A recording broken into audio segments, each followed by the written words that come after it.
मित्रों, अगर आप मेरे चैनल पर नए हैं तो मेरे चैनल को सब्सक्राइब कीजिए, लाइक कीजिए, शेयर कीजिए। साथ ही नोटिफिकेशन बेल को भी प्रेस कीजिए, जिससे मेरी आने वाली वीडियोस का नोटिफिकेशन आपको तुरंत मिल जाए। मित्रों, आज का जो विषय है वो विषय ये है कि जब हम पूजा करते हैं, जब हम जाप करने के लिए बैठते हैं, तो हमें उस समय पर गंदे दृश्य क्यों दिखाई देते हैं, ऐसे दृश्य क्यों दिखाई देते हैं जो आपत्तिजनक होते हैं, और हमारा ध्यान पूजा में केंद्रित नहीं होता। जैसे ही हम ध्यान लगाते हैं, पूजा करते समय अपनी आंखें बंद करते हैं, उस समय पर हमें उल्टे सीधे दृश्य दिखने लगते हैं। तो इसका क्या कारण होता है, और क्या हमें इस प्रकार के दृश्य दिखने पर अपनी पूजा छोड़ देनी चाहिए? देखिए मित्रों, जब आप पूजा करने के लिए बैठते हैं, कुछ व्यक्ति तो ऐसे होते हैं जो लगातार ही पूजा करते हैं और रोज पूजा करते हैं, लेकिन कुछ ऐसे व्यक्ति होते हैं जो कभी कभी पूजा करते हैं। लेकिन जो कभी कभी पूजा करते हैं उनके साथ ये परिस्थिति ज़्यादा होती है, और जो नियमित पूजा करते हैं उनके साथ में ये परिस्थिति बहुत कम होती है, ना के बराबर भी होती है। तो इसका कारण ये होता है, जो व्यक्ति लगातार पूजा करते हैं तो सबसे पहली जो चीज़ आती है वो आती है आपके संस्कार, कि आपके परिवार में आपको किस प्रकार के संस्कार दिए गए हैं। अगर आपको ये संस्कार दिए जाते हैं कि आप बचपन से ही पूजा करते हैं, यानी बचपन से ही ईश्वर की भक्ति में लगे रहते हैं, उनके चरणों में लगे रहते हैं, किसी न किसी प्रकार से आप उनकी पूजा सेवा आराधना करते रहते हैं। भले ही आप मंदिर में जाकर के एक शिवलिंग पर जल ही अर्पित करके आते हो, केवल आपका यही नियम है। भले ही आप कोई जप ना करते हो, कोई तप ना करते हो, केवल यही नियम का आप पालन करते हो। तो एक तो ये बात होती है, जो लोग इस प्रकार का पालन करते हैं नियमों का, यानी रोज पूजा करते हैं, बचपन से ही पूजा करते आती है, तो ऐसे व्यक्तियों को इस प्रकार के बिल्कुल भी दृश्य दिखाई नहीं देते हैं, ना के बराबर है। कोई ऐसी चीज़ होगी, कोई ऐसा व्यक्ति होगा, अगर किसी के साथ कोई गंदी चीज़ लग जाती है तब ऐसी परिस्थिति बनती है। अन्यथा जो लोग बचपन से ही पूजा पाठ में लगे रहते हैं उनके साथ ये परिस्थिति नहीं होती, पहली चीज़। दूसरी बात, अब वो लोग आते हैं जो कभी कभी पूजा करते हैं, जो ओकेशनली पूजा करते हैं, जैसे कि आज हमारा फास्ट है या आज हमारा व्रत है, आज हम पूजा करेंगे, आज कोई बड़ा दिन है, त्योहार है, तो हम पूजा करेंगे। या अगर आप किसी भगत के पास जाते हो, वहाँ पर आप अपनी परेशानी बताते हो, वहाँ पर आपको पूजा बताई जाती है, तो आप नए होते हैं, तो नए होने के लिए आप पूजा करना प्रारंभ कर देते हैं। तो जब आप पूजा करना प्रारंभ करते हैं तो ऐसी परिस्थिति में भी आपको गंदे चित्र दिखाई देते हैं, आपत्तिजनक चीज़ें ऐसी दिखाई देती हैं जो कि पूजा के समय पर बिल्कुल दिखाई नहीं देनी चाहिए। तो उसका कारण क्या होता है? उसका कारण ये होता है, जिन लोगों को इस प्रकार के चित्र दिखाई देते हैं, इस तरह की चीज़ें दिखाई देती हैं, इस तरह की चीज़ें ध्यान में आती हैं, तो उसका कारण होता है कि आपकी जो आत्मा है, आत्मा आपकी पवित्र नहीं होती, आपकी आत्मा मैली होती है, आपकी आत्मा में शुद्धता नहीं होती। तो वो पाप कर्म में ज़्यादा लिप्त रहती है, वो सत्कर्मी नहीं होती, क्योंकि अब तक तो आप भौतिक जीवन जीते आए थे, भौतिक जीवन में ज़्यादा लिप्त रहते थे, और पूजा पाठ को आप बिल्कुल समय नहीं देते थे। आपने बचपन से भी कभी पूजा पाठ नहीं की थी, ना ही आपको ऐसे संस्कार दिए गए थे कि हमें पूजा करनी चाहिए, हमें बिना पूजा के भोजन नहीं करना चाहिए, और पूजा हमारे जीवन का एक अभिन्न अंग है। क्योंकि बहुत से लोगों के लिए पूजा का कोई महत्व नहीं होता, उनका अपना डेली रूटीन होता है, कोई नहाने का या किसी भी चीज़ का कोई समय नहीं होता है। बहुत लोग ऐसे भी होते हैं।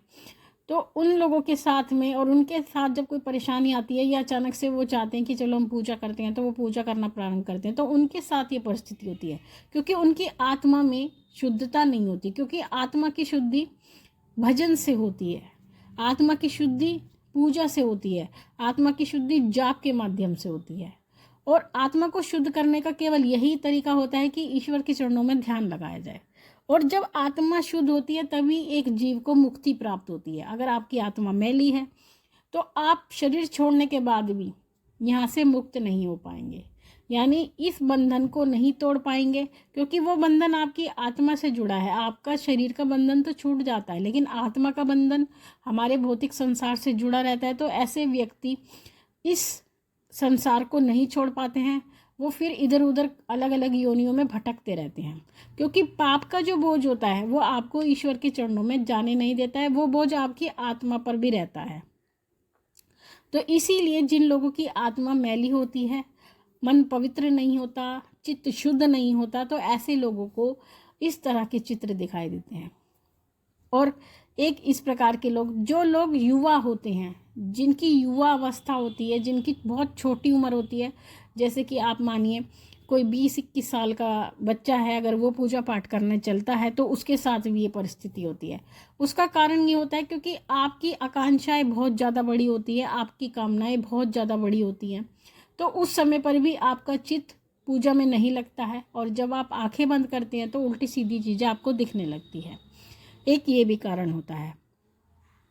एक कारण ये होता है, जिन लोगों के साथ में कोई नकारात्मक शक्ति लग जाती है, जब आप पूजा करने बैठते हैं तो अगर आपके साथ हो सकता है आपके ऊपर किसी ने तंत्र ना किया हो, कुछ लोग कहते हैं हमारे ऊपर तंत्र हो गया, नहीं, ऐसा नहीं है।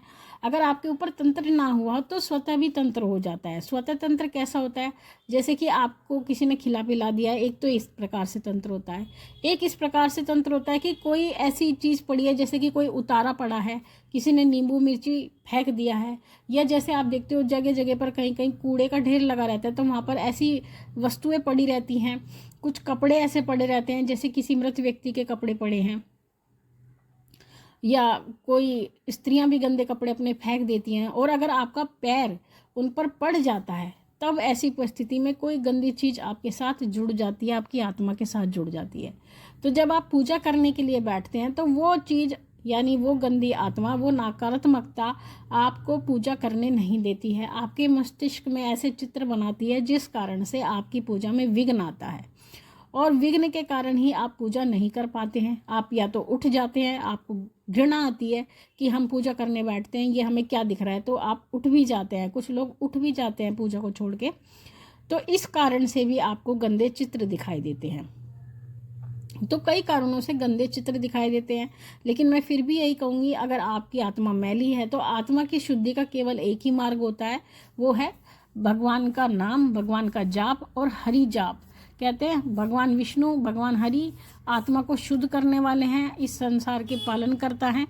तो ऐसी परिस्थिति में आपको उनका नाम जाप करना चाहिए और उनके चरणों में अपना मन लगाना चाहिए, तो धीरे धीरे करके आपकी आत्मा शुद्ध हो जाएगी। तो मित्रों, ये थी जानकारी आप सभी के लिए।